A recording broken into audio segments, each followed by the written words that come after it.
Hi mga kamare! For today's video ay maglilinis ako. Tara samahan nyo naman ako, cherries. Nung isang araw pa nga tong video na to, ngayon ko lang siya na-edit at na-upload. Kasi nga maraming gawaing bahay, kaya ayan, di ko naaato pag talaga masyado yung pagvo-voice over. Sorry naman, cherries. At eto na nga, umpisahan ko na nga tong pagtanggal ang aming upuan.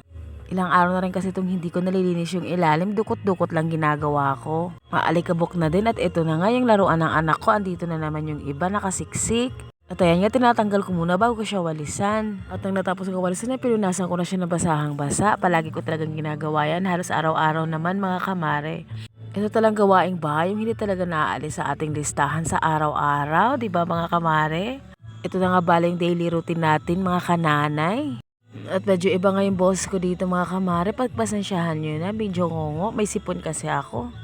At uso nga yan ngayon, halos kasanayan sa mga kapitbahay namin to, ganito yung sakit. Eh yung anak ko hindi pa nga masyado magaling sa ubot sipon niya, pero hindi na siya hinihika. Yun nga halos naririnig ko at tinadaing ng mga tao dito na gano'n yung sakit nila, ubos sipon. Sabi ko naman sa panahon niya nga talaga siguro. At medyo masakit pa nga yung ulo ko dyan, iniinuman ko na lang ng Biogesic.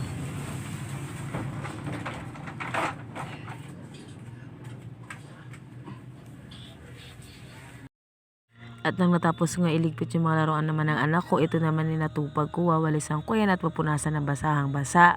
Nagdahan-dahan nga lang din ako kasi nga tulog pa yung isa. Pag nagising kasi yun, magugulo na naman sa akin, hindi na naman ako matapos-tapos. Hindi pa nga din siya masyado magaling mga kamari, inuubo pa din siya, tsaka may sipon. Mas gusto ko mas mahaba ang tulog niya para naman magkaroon ng resistensya. Kasi nung hinihika siya, konti lang tulog niya, panay siya gising at umiiyak. Kaya ayan, habang medyo gumagaling na siya, hinahayaan ko lang siyang matulog ng mahaba. Makabawi naman siya ng tulog niya kahit papano. At ang bilis talaga mangayat ng anak ko pag tuwing inaatake ng hika. Payat na nga siya pag inaatake ng hika, lalong pumapayat kahit isang araw lang. At eto na nga, bigla nang nagising. Nagulat na lang ako, may nagkaupo na dito sa baba. Yun pala, nangangati pala yung paa niya, kaya pinapakamot niya sa akin. Sabi ko siya na lang magkamot dahil madumi yung kamay ko at kasi naglilinis ako. Binigyan ko na lang siya ng labahan kong t-shirt para yun ang ipangkamot niya. At ayun na nga, nung nabigyan ko na siya ng t-shirt, umakit na siya ulit sa higaan at dun siya nagkakakamot. May sakit kasi siya sa balat, may eksema siya mga kamari, kaya yung mga sugat niya gumagaling, bumabalik. Paano kasi kinakamot niya kaya bumabalik? Yung ganong sakit daw kasi ay pabalik-balik, sabi ng derma. May time na atake, may time na naman na siya nagagaling. May cream naman siya na pinapampahay dyan sa sugat niya. At saka si Tirisin, kaso ayoko siya sanayin sa si Tirisin mga kamare. Kasi nga baka ma-immune naman yung katawan niya sa kakainom sa tuwing nangangati siya. Kaya ayun, hindi ko siya sinanay talaga. At ito na nga, balik na nga tayo sa paglilinis ko. Dito na pala ako banda sa may kusina. At dito nga sa may bandang higaan namin, nilagyan ko siya ng basahan dyan para punasan ng mga paa namin bago kami umakyat sa aming higaan. At halos lahat paikot nga dito sa bahay namin, may mga basahan mga kamare. Sa may lababo, banda dun sa may ref. Gusto ko kasi may basahan sa bawat maaapakan ko, cherries. Doon naman kasi sa may ref, minsan may mga nagtutubig-tubig siyang konti, kaya mas maganda yan, nilagyan ko na lang ng basahan. At minsan naman kasi may nalalaglag doon ng yellow na konti.